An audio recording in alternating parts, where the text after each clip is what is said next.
Muy buenos días. Bienvenida María Berg. Gracias por estar con nosotros en esta mañana y gracias por tu visita a nuestra universidad. Hoy día vamos a conversar un poco respecto de algunas de las actividades que están dentro de tu agenda en nuestra universidad y en el núcleo de ciencias sociales. Particularmente, quisiera que conversáramos respecto de los temas que convocan y que nuclean las distintas participaciones tuyas, por supuesto, y de otras colegas en relación al tema de violencia, criminalidad y emociones en clave de género, que es la actividad de workshop que está, digamos, patrocinando el proyecto Fondes Irregular sobre este tema particularmente, ¿no es cierto?, el proyecto 1230-798, junto con una serie de otras iniciativas que también están apoyando desde la Vicerrectoría Académica de nuestra universidad, desde el decanato y desde este núcleo y los programas de posgrado. María, yo quisiera que partiéramos esta conversación un poco poniendo el acento en cuál es, digamos, la importancia y las características que tiene este nuevo enfoque que ha ido permeando la ciencia social y que tiene que ver precisamente con los temas de las sensibilidades y las emociones y cómo tributan estos temas al desarrollo del conocimiento en las ciencias sociales. Tú eres experta, historiadora, experta en investigación sobre estos temas asociados a la problemática de migraciones y género.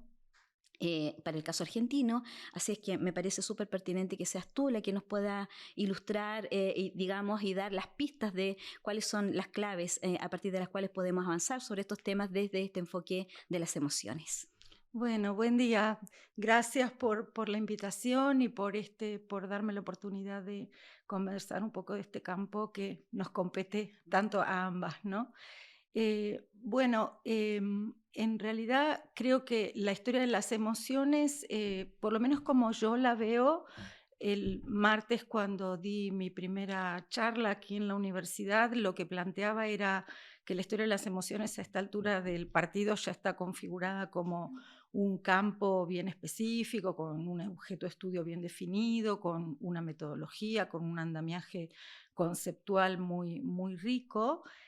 Eh, de todas maneras, yo creo que como que la historia la hacemos, un poco también lo que planteábamos ahí ese día del martes es como que si bien esta consolidación del campo es algo que es muy evidente en las academias del hemisferio norte, lo que planteábamos también es que no ha permeado tanto el interés de las historiografías, por ejemplo, en América Latina. Si bien es cierto que existe cada vez más gente interesada, sobre todo la generación más joven de historiadores, y que uno ya puede reconocer ciertos núcleos o ciertos grupos de investigación en distintas universidades de América Latina respecto a este tema, me parece que quizá la razón por la cual no creo que en América Latina se vaya a recortar como un campo tan específico como puede ser en la academia australiana o en la academia norteamericana o en general anglosajona, no diría tanto americana porque está más concentrado en Inglaterra o en el caso de Alemania, por ejemplo. Lo que me parece es que en América Latina lo que la historia de las emociones vino a hacer fue como enriquecer los enfoques de la historia cultural. Creo que es reconocido que la historia de las emociones es básicamente tributaria de un gran desarrollo de la historia cultural, que en realidad la historia de las emociones en buena medida deriva de ahí, eh, pensando en la alternativa, ¿no es cierto?, de poner un diálogo entre la cultura y las emociones. A mí me parece que en América Latina la emoción es básicamente una de las categorías de análisis más que nosotros tenemos en nuestra caja de herramientas de herramientas, perdón, de categorías analíticas para abordar el pasado, ¿no? Creo que es muy diferente, son muy diferentes los motivos por los cuales las emociones emergen como un objeto de interés y la historia de las emociones termina configurándose como un campo con su especificidad en las academias de América del Norte y en Australia muy llamativamente, ¿no? Que por ahí para nosotros es como un lugar tan Lejano, distante, ¿no? tan Sí. lejano para nuestros diálogos académicos. Es muy distinto, son muy distintas las razones por las cuales la historia de las emociones aparece como un punto o un foco de interés para los historiadores de América Latina. Es decir, sobre todo porque nosotros en América Latina nuestra historiografía Yo creo que para suerte nuestra, no hemos vivido esos debates atronadores que trajeron los giros, los famosos giro lingüístico, giro narrativo, giro cultural en las academias, sobre todo del hemisferio norte, ¿no? En realidad, en parte, digamos, la historia de las emociones surge en esas academias, no solamente como, digamos, yo diría como una especie de proyección de la historia cultural, sino sobre todo es el producto, creo yo, del agotamiento de la historiografía respecto de la influencia del giro lingüístico, ¿no? Que limitaba a los historiadores o que transformaba al lenguaje y en particular al discurso y al análisis de discurso como en la única vía de acceso a las relaciones sociales del pasado. Y en verdad la historia de las emociones justamente surge, creo yo, en parte de ese agotamiento, ¿no es cierto? Porque esa idea de reducir las relaciones sociales del pasado pura y exclusivamente a un análisis del lenguaje, a un análisis del discurso, te deja muy lejos de cómo experimentaban esas relaciones sociales los sujetos del pasado, ¿no? Entonces, no es exactamente de ese agotamiento que los historiadores aquí empezamos a preocuparnos de la historia de las emociones, porque si vos, no sé, te pones un poco a pensar en el abanico de colegas nuestros de América Latina que trabajan con historia de las emociones, pocos de ellos vienen del mundo, por ejemplo, de la historia intelectual, del mundo del análisis del discurso. La mayoría de ellos vienen, yo diría, ni siquiera de una historia puramente cultural, sino de una historia sociocultural, Sí, ¿no? Yo creo que en ese efectivamente. sentido nosotros como que nos ha beneficiado mucho justamente nuestra posición marginal, ¿no? Geográfica y académica, en el sentido de que no nos hemos visto desgastados por todos esos debates que un poco a la postre, bueno, no sé, no me parecieron demasiado útiles, ¿no? Entonces, creo que como que la historia de las emociones surge por otros motivos, o no es que surge, nosotros nos sumamos a una corriente que es la historia de las emociones, por otros motivos, desde otro lugar, y yo, es mi punto de vista, ¿no? Pero creo que en el beneficio que nosotros podemos sacar de este campo para enriquecer nuestras propias interpretaciones del pasado está dado más que por como comprar modelos analíticos, como decimos, enlatados, ¿no? Ujú, sí. Es más bien de tomar a las emociones muy seriamente como una categoría analítica más, como puede ser el género. En nuestro caso, hacemos un cruce entre Sí. emociones y género, como puede ser la clase social, que yo creo que también es una categoría que ha caído en bastante olvido, bastante desgracia y que bien podría ser recuperada. En América Latina me parece una categoría que en este momento particular por el que América Latina está pasando sería bueno recuperar. Muy bien. Una de las cosas en las que tú ponías énfasis es lo tardío que estos enfoques han ido premiando, no obstante es una tradición muy larga, ¿no? También ya de aproximación a la historia, de búsqueda de nuevas claves para la interpretación del pasado. Lo comentábamos lo exponías tú en la clase del taller el día martes. En el caso de América Latina, esta tardanza en que este enfoque vaya ganando espacio, ¿a qué dirías tú que se debe? Algunas pistas ya dabas en la primera respuesta, ¿no es cierto?, en los comentarios que acabas de hacer, pero yo siento que inclusive dentro del ámbito latinoamericano es como, en el caso nuestro, en el caso de Chile, esto fue aún más ralentizado, fue más lento, ¿no? Porque nosotros comenzamos a tener familiaridad con los textos, primero de la literatura anglosajona, eso fue lo primero que llega a nuestras manos, pero en Chile en particular, fueron temas que comenzaron a trabajarse hace muy poco rato, ¿sí? Y tengo la sensación de que Argentina fue más rápido, ¿no? Entonces yo digo, en el caso de los países latinoamericanos, México es como un referente, parten allí estudios sobre emociones, Colombia, Argentina, pero nosotros vamos como a la saga en esto. Em, ¿Cómo ves tú eso o a qué crees tú que pueda deberse? Yo no, bueno, obviamente que yo no puedo opinar sobre Claro. sobre la historiografía chilena en el sentido de cómo, digamos, de cómo se maneja la entrada de nuevas tendencias en la historiografía chilena. No tengo una respuesta para eso. Creo que en realidad es una entrada tardía primero que nada, es una entrada tardía de la historiografía en general a Mm, estudiar las emociones. Esto era un poco lo que sí. hablábamos el martes. La historia respecto de otras disciplinas de las ciencias sociales y las humanidades, como la antropología, la sociología, o en el caso de las humanidades y la filosofía, llega muy tardíamente a configurar a la emoción como un objeto de estudio, ¿no? Digamos, ya había un montón de avances, por ejemplo, desde el lugar de la psicología, no, ni siquiera de la psicología experimental o de la neurociencia, que son disciplinas que están muy lejos, ¿no es cierto?, por ahí hasta de nuestro propio alcance intelectual, por lo menos lo digo por mi parte, ¿no? Pero sí de la psicología cognitiva, o sea, la psicología cognitiva hacía mucho tiempo ya que había planteado esta idea de que había que sacar a las emociones del lugar de lo interior y de las respuestas irracionales, ¿no? Y que en realidad las emociones eran respuestas que tenían racionalidad, que no eran universales, que no eran compartidas. O sea, primero que nada es la historia como campo del saber, como disciplina, llega muy tarde a la historia de las emociones, ¿no?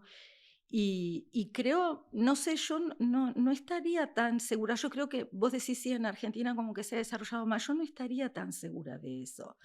Hay que tener un poco de cuidado porque una cosa es nombrar emociones en tus Mm, textos y otra sí. cosa es que Trabajarlas. trabajarlas, que vos Claro. conozcas digamos, los marcos analíticos, que tengas recursos metodológicos. Una cosa son las modas y otras son las tendencias historiográficas, ¿no? Sí. Y por ahí sí hay mucho de fuego de artificio, ¿sí? Donde se nombran emociones, pero muchas veces, no quiero ser duramente crítica, pero creo que es parte de una realidad que seguramente vos compartirás, ¿no? O Sí. sea, no es solo nombrarlas las emociones, por eso que digo que las emociones tienen que, si vos o sea, vas a anclar tu trabajo en el campo de la historia de las emociones, vos tenés que utilizarlas a ellas como categoría analítica y tenés que tener recursos para analizarlas. Yo, en general, lo que veo todavía en Argentina eh, es es como una cierta desconfianza, ¿no? Y es bien entendible porque la emoción a priori parece un objeto muy oscuro, en la medida en que más allá de lo que se sabe harto en el campo académico desde hace muchos años, no me refiero a la historia en este caso, pero por ejemplo lo que mencionaba recién de la psicología cognitiva, de que las emociones tienen una racionalidad, ¿no es cierto? Y de que bueno, ya eso es oscuro, ¿no es cierto? Es Claro. complicado. Y luego plantearle a la gente que las emociones tienen un pasado, ¿sí? Es complejo, es complejo. Entonces yo creo que en general yo no diría que hay. Claro, siempre, digamos, las tendencias se instalan en tiempos que tienen que ver con las lógicas locales de cada academia y habrá lógicas que yo ignoro de cómo funciona el mundo académico chileno que por lo menos te dan a vos o la certeza o la impresión de que acá va más lento. Pero yo creo que hay que pensarlo en una perspectiva más panorámica y pensar que la historia de las emociones como campo recién arranca a principios del siglo XXI, me refiero en las academias del norte. Y te voy a decir más, una cosa que me llamó mucho la atención es que aunque en Estados Unidos hay historiadores que son súper representativos del campo, que han configurado andamiajes Claro. conceptuales, marcos analíticos en universidades muy centrales de los Estados Unidos, acabo de hacer una estancia en la Universidad de Harvard y a mí me ha llamado mucho la atención la ignorancia sobre tan siquiera sobre la existencia de un campo de la historia de las emociones, por lo menos en Mira. los medios donde yo me manejé, ¿no? Porque obviamente Harvard es una institución muy grande, yo estuve en un centro, en el David Rockefeller Center for Latin American Studies, que depende de la Facultad de Artes y Ciencias de la Universidad de Harvard.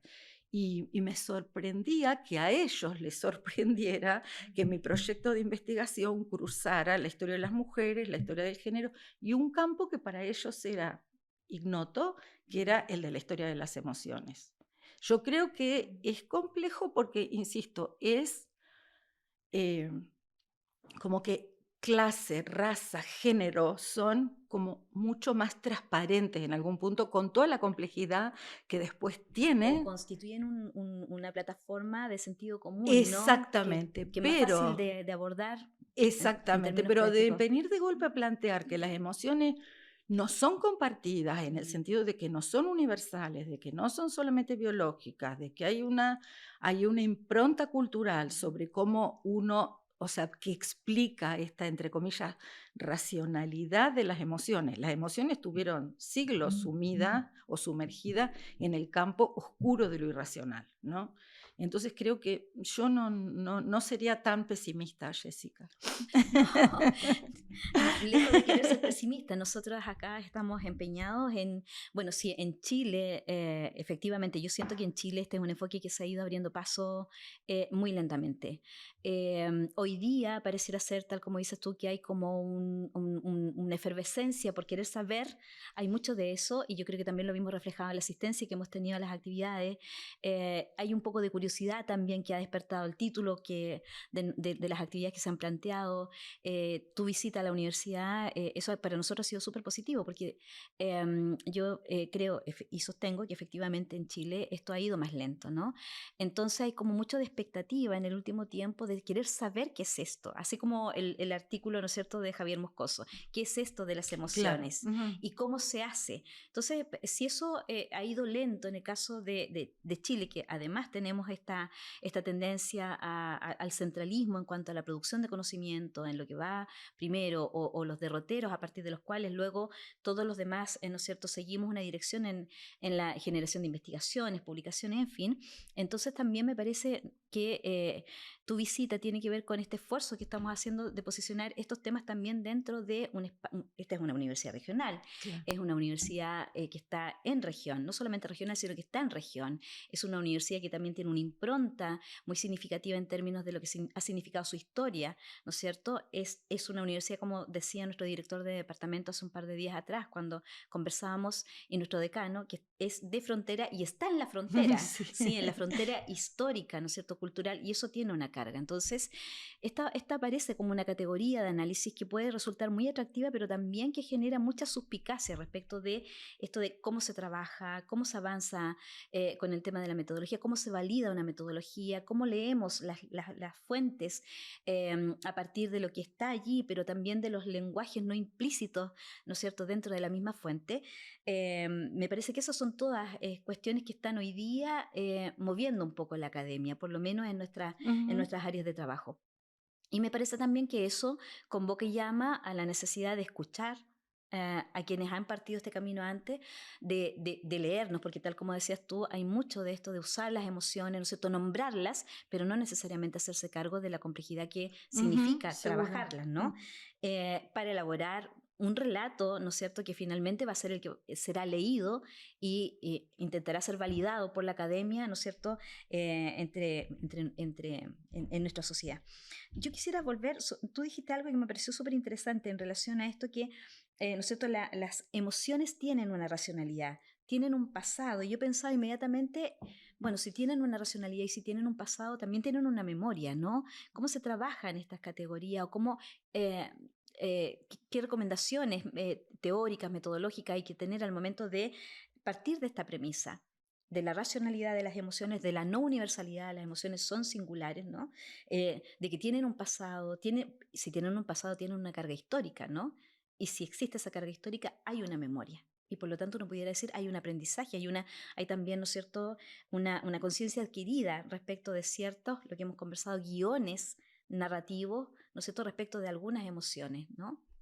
Sí, claramente, sí. Bueno, efectivamente, hay, o sea, vos decís, hay una memoria, efectivamente, pero también lo que hay, básicamente, lo que hablábamos también el martes en la reunión, es hay hay un aprendizaje, es decir, las emociones son un componente básico del proceso de socialización. Y entonces hay una forma de enseñar, ¿no? Cómo es de enseñar y transmitir un guión emocional, y por ende hay un proceso de aprendizaje que es en última instancia el que consolida esto de lo que hablábamos también el martes, que son estos, no sé si guiones, normativas, prescripciones Prescripciones. emocionales que regulan, bueno, cuáles son las emociones que una determinada sociedad, un determinado grupo o en una determinada circunstancia, ¿sí?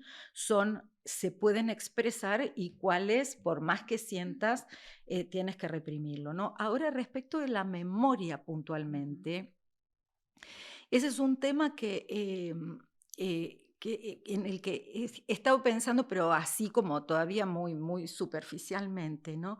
Porque ¿cómo es que yo llego a interesar? Muchas veces cuando doy seminarios sobre historia de las emociones o así, o alguna charla, me preguntan, ¿y cómo es que vos llegaste a este campo? Bueno, la verdad, no Buena me pregunta. acuerdo.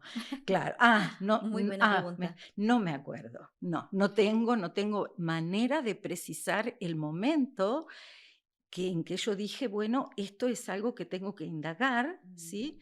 Y cómo es que yo llegué a las primeras lecturas sobre historia de las emociones, ¿no? Pero claramente, o sea, no lo tengo como en una especie de nebulosa, pero lo que sí tengo claro es que lo que me llevó a preocuparme por cómo interpretar el lugar de las emociones en el pasado, el lugar de las emociones en la construcción de la subjetividad y de las narrativas de memoria, es un libro que yo hace muchos años escribí, que lo publiqué, yo creo que fue en 2012 o 2013, que se llama El viaje de los niños, Sí, que se sí, llama sí. Inmigración, Infancia y Memoria, si no recuerdo mal, en la Argentina de la segunda posguerra, y que fue mi primero y último emprendimiento en historia oral. Y no digo último, fue una experiencia fabulosa, pero una experiencia también para mí muy compleja. La Mm. historia oral no, yo creo que no es para cualquiera y, por ejemplo, Definitivamente. no es para mí. Nuestra zona de seguridad Este, son los documentos, ¿no? exactamente, Sí, es sí, muy, muy sí. complejo cómo manejarse en historia oral. El libro lo que hace es contar historias de niños que vivieron o la guerra durante su infancia, ¿no es cierto? O temprana adolescencia, vivieron la Guerra Civil Española o la Segunda Guerra Mundial y que terminaron recalando ya también al fin de la infancia o al principio de la adolescencia, pues que la guerra termina, después que la mayor parte de ellos han pasado por la dura experiencia de vivir a lo mejor 2, 3 años con sus familias o lo que quedaba de ellas en campos de desplazados. En Europa terminan llegando durante el primer peronismo a Argentina y se insertan ahí como inmigrantes, ni siquiera como refugiados, ¿no? Y entonces cuando estas personas, por supuesto, ya eran muy adultas, casi ancianas, ¿no? Yo trabajé con ellas, con estas personas, para que estas personas me contaran cómo había sido su experiencia durante que uno a priori uno pensaba, bueno, esta dura experiencia, pero los niños tienen como esta cosa lúdica, ¿no? De transformarlo Claro. incluso hasta lo más cruel en un juego, para que, para que ellos compartiesen conmigo. Entonces hice sus experiencias e hice un proyecto de trabajo que me llevó 3 años solo del trabajo de campo. Porque yo Mm. eran 12 personas, pero yo estuve entrevistándolas a ellas o teniendo conversaciones informales, ¿no? Hasta el final estableces como un vínculo de confianza, Sí. hasta que a veces venían a mi casa, ¿no? Era una cosa muy, muy rara. Eh, entonces, hicimos como un pacto entre todos nosotros para hacer esta historia con ciertos condicionamientos que ellos me ponían y otros que yo les ponía a ellos. Entonces, cuando yo, es un libro totalmente atravesado por las emociones como palabras de emoción, pero también por gestos, ¿no? Cosas, por ejemplo, experiencias muy movilizadoras. El Juan Flores, que es el protagonista del primer capítulo del libro, que es un niño que cruzó huyendo después de la toma de Barcelona con su mamá y su papá y su hermano mayor, porque su papá ya estaba refugiado en Francia, cruzó a Francia en medio de la nevada de un mes de enero cuando él tenía 5 años, ¿no? Huyendo de la caída de Barcelona. Para buscar refugio en Francia, cuando voy a hacer a él la primera entrevista, él me cita y su esposa me citan en su casa Yo había hablado varias veces antes, había tenido conversaciones telefónicas con él para acordar todos los términos del libro y estar segura que, porque el problema es que tenés que estar seguro que esa persona se va a sostener en el proyecto, ¿no? Bueno, llego a la casa, lo de cortesía, charlo un rato con él, con la señora, qué sé yo, y en un momento la señora nos trae un té, que si no me dice, bueno, ahora yo me voy a retirar para que ustedes empiecen a trabajar. Era la primera vez que yo lo entrevistaba a él. Y no deben haber pasado 10 minutos de la entrevista que él se largó a llorar, evocando una escena de cuando él cruzaba con su mamá en medio de la nieve, y él llevaba un perrito de peluche que a él se le pierde en el camino. Y él cuando me cuenta, él revive de algún modo el llanto de ese niño. O sea, para darte un ejemplo, ¿no? Que va desde eso hasta el llanto de un hombre de 75 años esloveno que había logrado volver a Eslovenia después de la independencia, ¿no es cierto? Había logrado regresar. Ahí habían quedado 2 hermanos adolescentes de él que habían muerto, que habían matado las fuerzas de Broz Tito, y habían quedado enterrados en una fosa común donde hoy en día es como un sitio de memoria.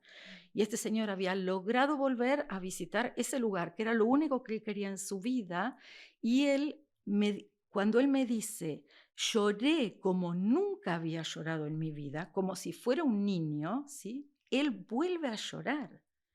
Y entonces yo dije, bueno, acá hay algo que...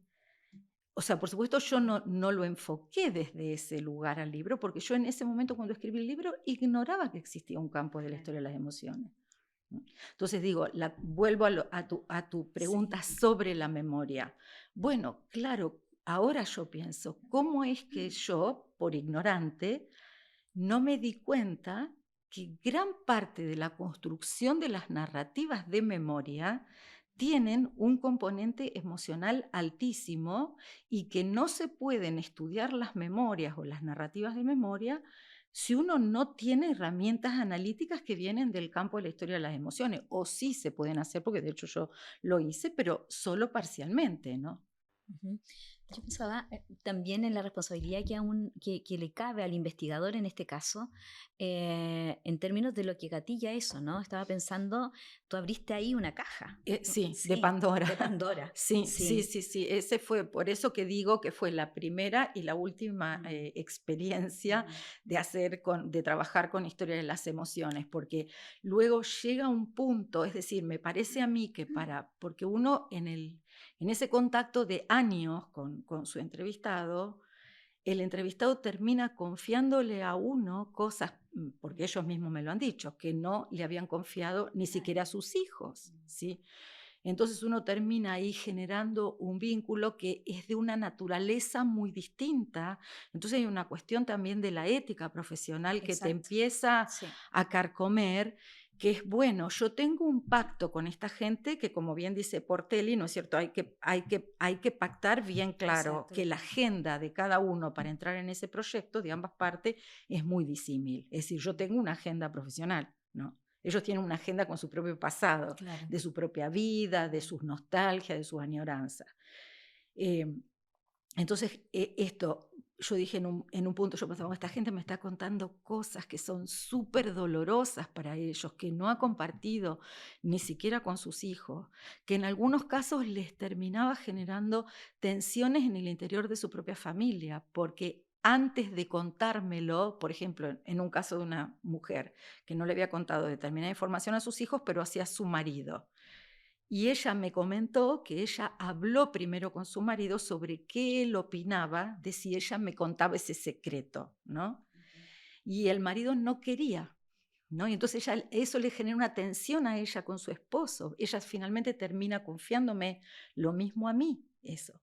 Y entonces llega un punto que vos te das cuenta que las herramientas profesionales que vos tenés como historiador no No te te dan, no alcanzan, dan. Sí. porque vos estás avanzando sobre un terreno que vos no podés manejar. no podés manejar. Entonces ahí empieza a tallar muy fuerte la cuestión de la ética profesional. Así que fue una experiencia fabulosa. La presentación del libro nunca tuve una presentación más bella porque fueron todos ellos Ay, qué y bonito. se conocieron en la presentación, porque obviamente ellos no se conocían entre sí. Así que fue fabulosa, pero yo dije, no, hasta acá, no me meto más en estos terrenos porque no sé manejarlos. Sí, yo estaba evocando solo sin ánimo de ser autorreferente, pero nosotros hace muy poco presentamos acá en la universidad el resultado de un proyecto, un pequeño proyecto de investigación, es que Sí. tú tienes el folleto, que siempre estuvo pensado como para motivar el interés de estudiantes de enseñanza media, jóvenes en general y comunidad, digamos, no necesariamente con afinidad por la historia, pero que pudieran interesarse por los temas de historia regional, no en una perspectiva de las narrativas oficiales, sino que fundamentalmente a partir del rescate de las memorias de mujeres. Y también nos vimos enfrentados, yo creo, no sé si va a ser el primer y el último proyecto que hagamos, porque era fascinante todo lo que apareció allí y era un proyecto muy puntual, muy pequeñito, una cosa muy específica que tenía que ver precisamente con reconstruir o intentar construir un relato sobre la historia regional a partir de lo que simple y sencillamente recordaban las mujeres desde sus propias experiencias. Eh, Intentamos pactar, tal como decías tú, lo mejor posible los límites de este contrato entre ellas y nosotros para poder avanzar en este proyecto, pero finalmente tú te das cuenta, te empiezas a dar cuenta en el desarrollo del trabajo de que sí, hay todo un trabajo de ganarse la confianza para entrar, ¿no es cierto? Y que finalmente se abran y te digan lo que ellas quieren y no lo que tú estás esperando ir, porque de pronto también Bueno, pasa eso eso. sí, siempre Esa es una pasa tensión eso, permanente, como sí, cuando uno va al archivo y dice, sí. yo quiero encontrar esto y el archivo me lleva por otro lado. Yo creo que también en el caso nuestro pasa precisamente que probablemente en el caso mío, por lo menos fue mi experiencia, la necesidad de encontrar algún referente teórico, metodológico que me permitiera explicar algunas cosas en las fuentes que no se podían explicar desde lo político, desde lo cultural, Claro. pero que estaban ahí, Ujú. fue lo que me hizo, digamos, aproximarme a el uso de la categoría de emociones como una entrada para leer desde otra vereda, ¿no es cierto?, las fuentes que había leído ya, porque normalmente uno los temas los va trabajando con mucho tiempo, entonces ya las fuentes se conocen y se van ensayando nuevas formas de lectura. Bueno, en este proyecto lo que nos ocurrió fue eso, precisamente, de que a propósito de una pregunta de pronto, se empezaron a abrir una serie de Ujú, cajas, claro. ¿sí? Y sí, eso es complejo porque de pronto uno tiene el compromiso que es personal, pero también tiene un compromiso que es profesional. Es imposible de pronto no empatizar y generar estas sensibilidades respecto de unos u otros temas. Y aquí viene la pregunta, el tema de cómo se maneja el problema de los límites, ¿no? En términos metodológicos para trabajar las emociones, pero también en términos nuestros como cientistas sociales que desde la historia vamos buscando en estas claves, ¿no es cierto?, algunas respuestas para poder entender el contexto. ¿Pero vos te refieres a los límites éticos o a los límites metodológicos en general? Límites éticos que tú ya te has referido, pero límites metodológicos, porque ese es un tema también, ¿no? A ver, no sé si entiendo bien la pregunta. Aclárame un poquito. A ver, lo planteo de manera distinta. Una de las cosas bueno, lo decíamos el martes, ¿no es cierto?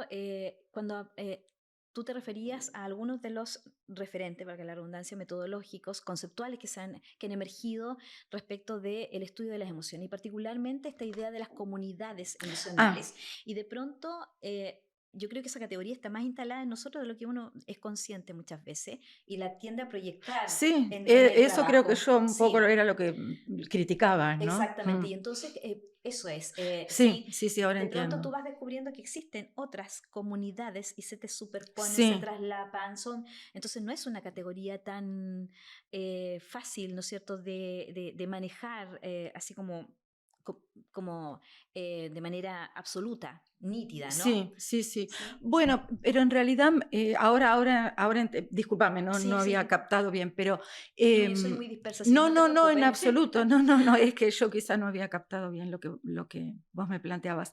Eh, No, pero creo que lo mismo, la pregunta sobre los límites en esta clave, que es los límites de los marcos interpretativos o de los andamiajes conceptuales, de las herramientas metodológicas, yo creo que no, yo no los pensaría solo como límites para estudiar las emociones. En realidad yo los pensaría como un límite para estudiar el pasado, como ese inmenso campo, ¿no? Ignoto. ¿En qué sentido? En que, pero esto es una posición absolutamente personal, ¿no? En que a mí me parece que adoptar de manera demasiado fiel ciertos recursos interpretativos o ciertas categorías, como puede ser la clase, como puede ser la etnia, la raza, eh, a mí me parece que hace que se te desdibuje o se opaque, más bien diría, se opaque la recreación del pasado que vos podés hacer luego cuando vos construís tu relato histórico, ¿no? Porque cuando uno tiene categorías o modelos analíticos que son muy rígidos, yo siempre les digo esto a mis estudiantes, ¿no? Bueno, luego el archivo te desbarata esa rigidez, porque cuando vos vas al archivo te das cuenta que la realidad es mucho más variopinta, es mucho más compleja, tiene mucho más tensiones, muchos más espacios que son opacos, ¿no? Y esos marcos rígidos, Puntos de fuga, ¿no? exactamente, puntos de fuga, me encanta Sí. esa expresión. Entonces, esos marcos rígidos no te permiten dar cuenta de toda esa riqueza. Entonces, pero es una posición esta totalmente personal. Para mí lo que yo tengo es como una especie de caja de herramientas que he ido construyendo a lo largo de toda mi carrera profesional y bueno, esa caja de herramientas se hace cada vez más grande, ¿no? Y entonces yo creo que yo lo que hago es tomar de una manera muy ecléctica de esa caja de herramientas lo que me sirve, ¿no? La herramienta que me sirve, que yo creo que me sirve para interpretar determinada información que me devuelve la fuente. El punto es elegir lo adecuado, ¿no es cierto? No elegir una tenaza para clavar un clavo, ¿no? Elegir el martillo para clavar el clavo, pero o sea, yo soy muy amiga de los enfoques eclécticos. A mí nunca me gustaron, nunca me casé, digamos, ni con un marco analítico, ni con una categoría, porque me lo di cuenta muy pronto, cuando empecé a ir al archivo. Es decir, yo venía, cuando hice mi tesina de licenciatura para terminar el pregrado, que le dicen ustedes aquí, Sí, ¿no? El pregrado. Yo venía de una formación, bueno, como muy rigurosa de la historia social británica, ¿no? De este marxismo británico, de ciertas vertientes de la demografía histórica francesa. Muy bien, que era como nos formaron a nosotros en esos años 80, ahí después del advenimiento de la democracia en Argentina. Después yo fui al archivo y dije, oye, epa, se me cae un montón de información que la fuente me da porque no me la contienen estos marcos tan rígidos, ¿no? Entonces, bueno, empecé a pensar que a lo mejor un cierto eclecticismo podía ser una buena estrategia para dar cuenta lo más acabada posible, en el fondo, de lo inasible que es la realidad que vivimos nosotros todos los días. Entonces, esa misma... eh, o sea, el pasado es igualmente inasible. O sea, nosotros tenemos lo que hablábamos el otro día, tenemos muchas dificultades para dar cuenta interpretativa de las cosas que nos pasan actualmente. Y somos personas formadas y personas muy informadas también, ¿no? Y es muy complejo interpretar lo que pasa en una realidad que nosotros estamos experimentando día a día. Bueno, entonces mucho más complejo va a ser interpretar una realidad pasada de actores que no somos nosotros, ¿no? Que tuvieron otras experiencias. Entonces, a mí me parece que eso ya de por sí te está hablando de que un marco analítico muy rígido, un andamiaje conceptual muy acotado, no te permite dar cuenta de la variedad digamos, de esa paleta, ¿no? Que para mí no es una paleta de colores, es una paleta de grises el pasado. Muy bien, muy bien. Bueno, María, yo quisiera, tú eres una persona muy productiva. Más o menos. Sí, muchísimo. O sea, tus publicaciones, tus proyectos de investigación hablan por sí solos. O sea, evidentemente. Eso es una contratación muy fácil de hacer a partir de la fuente. Entonces yo quisiera preguntarte un poco sobre tu último proyecto, donde abordas este tema, ¿no es cierto?, de la violencia intrafamiliar, desde una perspectiva de género. Cuéntanos un poquito de ese proyecto, Bien, ¿sí? bien, sí. Bueno, entonces ahora después vos vas a sentir que me repito, porque tengo que hablar de eso dentro de un rato en público. Bueno, es un libro que espero terminar este año, que hace ya como unos 3 años y pico que ando en danza con eso, que es un libro que analiza la violencia contra las mujeres en contextos domésticos, violencia perpetrada por maridos o concubinos en la Argentina entre fines del siglo XIX, más o menos las fuentes que tomo empiezan en los años 90, 1890, y voy hasta fines de la década del 50, en realidad de 1950. En realidad no me aventuro más allá de eso porque los 60 implicaron un cambio central, no solo en el rol de la mujer, sino en cómo se concebía la familia, en la cuestión de la sexualidad, ¿no? Entonces, como que me parece que es un territorio que yo no me animo a meterme ahí. Y justamente porque me parece que efectivamente ahí hay un punto de cambio, ¿no? Hay un punto de giro, de cambio. Entonces voy hasta fines de la década del 50.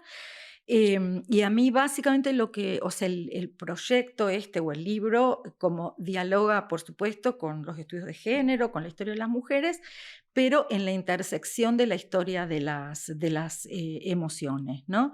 Y las dos cosas que me interesa desentrañar en el libro son, por un lado, las configuraciones emocionales que hacen posible esa violencia, o sea, esto como más mirado desde el lado de las parejas violentas, de la o las parejas violentas con las que estudio, a las que estudio, perdón, y por otro lado, lo que me interesa es tratar de ver qué posibilidades hay de captar cuál era el nivel de tolerancia, lo que Alain Corbin llama los umbrales de sensibilidad, ¿no es Sí. cierto? Claro, a este tipo de violencia a lo largo del periodo que trabajo, es decir, si eso hay una continuidad, si hay cambios, si hay modulaciones, esas serían como los dos grandes, digamos, como hilos conductores que me van guiando en la escritura del libro.